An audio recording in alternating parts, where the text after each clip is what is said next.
Assalamualaikum warahmatullahi wabarakatuh.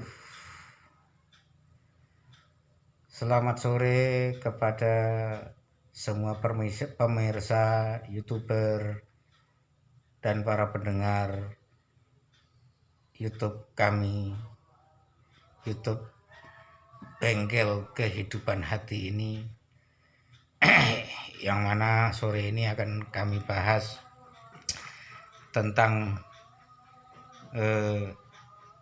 part kedua ya dari apa sebabnya orang yang sudah nikah tapi belum dikaruniai anak atau momongan ya.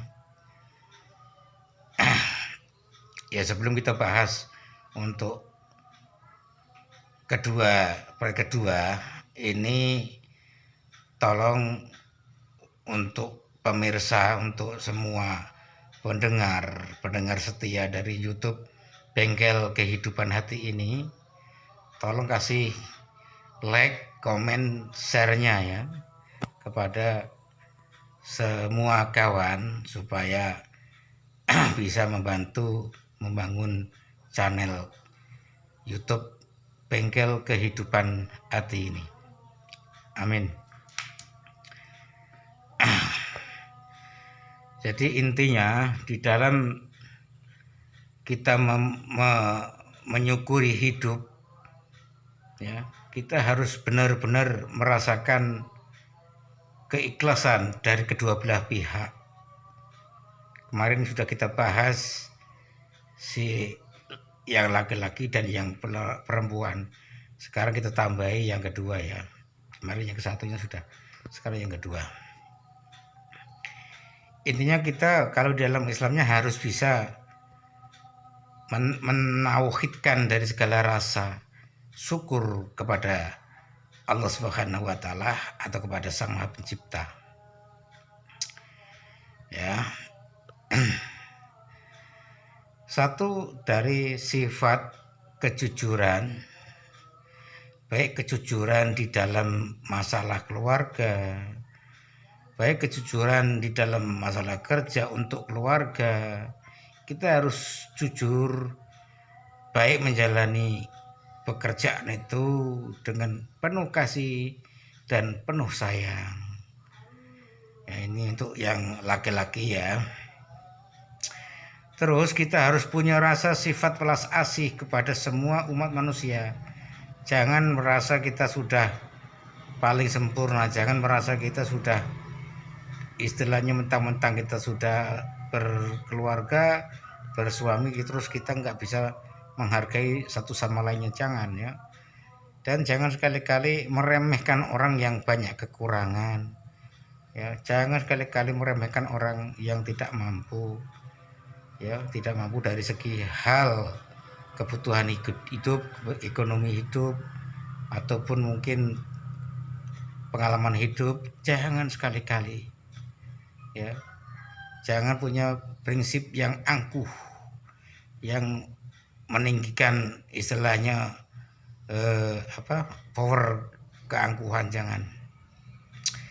Bersifatlah seperti ibu seorang ibu-ibuan, yaitu seperti bumi, air selalu mengalir ya, sinar selalu menyinari ya, tenang kan gitu, anteng kan gitu, dingin kan, sejuk. Nah itu.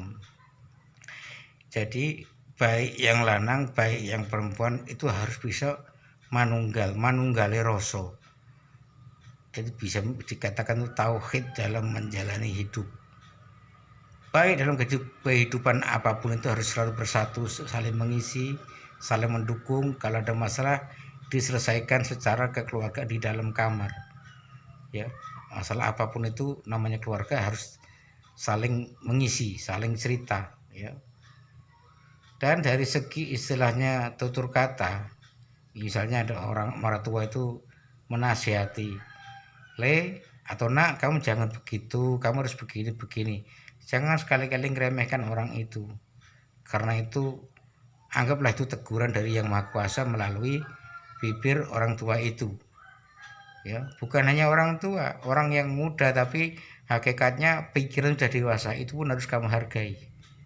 Karena di dalam akhlak itu isinya orang itu menghargai seorang kurang, merasa dirinya sudah mampu dan sudah paling benar dan paling kaya.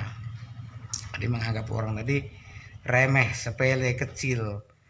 Jadi istilahnya itu dia nggak bisa menghidupkan nur kasih sayang ya di dalam dirinya karena tertutup oleh ego kemanusiaan egois tadi. Jadi lupa diri, kurang sadar diri, kurang introspeksi diri, kurang bisa menahi diri, ya, kurang bisa membawa diri. Makanya semua kehendak dia tidak diijabahi oleh Yang Maha Kuasa karena dari hasil tanaman dia kurang bagus. Ya, itu. Orang ini biasanya angkuh ya, selalu meremehkan orang. Nah, di situ. Itu kebanyakan itu bukan saya ngarang ya, bukan. Ini kebanyakan dalam ilmu pengetahuan alam itu kebanyakan begitu. Karena namanya kita hidup berdampingan dengan alam, kita harus bisa menyatukan alam ya. Ya, kita harus bisa menyatukan itu menghargai satu sama lainnya. Ya, itu harus itu kalau kita pengen cepat punya momongan. Karena itu bisa pengaruh dari seluruh organ tubuh ya. Ya, pengaruh dari alat vital kita ya, pengaruh dari keluarnya air sperma itu dari watak, ego, kurang terbukaan. Itu dari tempat peranaan itu pun pengaruh sekali itu. Iya, karena semua itu ada kaitannya. Karena sebetulnya di dalam diri manusia itu banyak sekali kekayaan yang disebut orang yang nggak bisa diomongkan di sini ya. Nah, itu. Cuman orang-orang kadang nggak mengetahui karena orang itu kebanyakan yang dipikir cuma keduniawian seperti harta, wanita, tahta dan permata itu. Tapi dia untuk mengaji diri, untuk merasakan dirinya ini siapa, dia nggak sanggup, nggak mampu. Nah, itu kebanyakan orang tertutup oleh ego tadi. Makanya dari istilahnya couple itu kurang nyambung gitu loh, dari laki-laki ke perempuan ini. Sama keras, misalnya yang lanang ini kerasnya terbuka, yang betina ini kerasnya tertutup. Saya tidak nyambung. Sebaliknya, kalau yang betina ini kerasnya tertutup, yang lanang kerasnya terbuka. Nah, itu. Tapi dalam hati mudah dongkol itu, mudah remeh ke uang. Ngemehnya bukan langsung diomong, dalam hati. Nah, itu kebanyakan itu. Ini tidak 1-2 orang yang sudah saya seleksi melalui ini ya. Jadi saya bukan aku berpengalaman, bukan, tapi intinya pernah ngasih tuntunan melalui naluri rasa dari akhlak itu seperti itu. Kebanyakan orang yang belum dikaruniai seorang anak itu akhlaknya kurang ikhlas, cara menghargai ke alam semesta dan cara menghargai sesama manusia itu kurang. Cara wong Jawa bilang tata kramane kurang. Nah, itu ya, mohon maaf ya, mungkin tutorial dari part 2 ini untuk segi pertanyaan ngaji akhlak tentang orang sudah menikah belum dikaruniai anak. Mungkin cukup di sini dulu.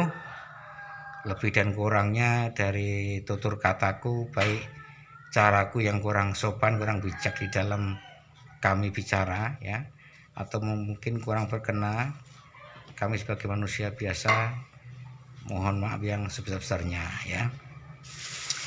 Jadi begini intinya, sebelum kami akhiri, kami minta tolong di subscribe ya, di komen, di share kepada semua kawan-kawan yang membutuhkan ilmu akhlak ini ya, ilmu titen akhlak ini, kehidupan di dalam keluarga.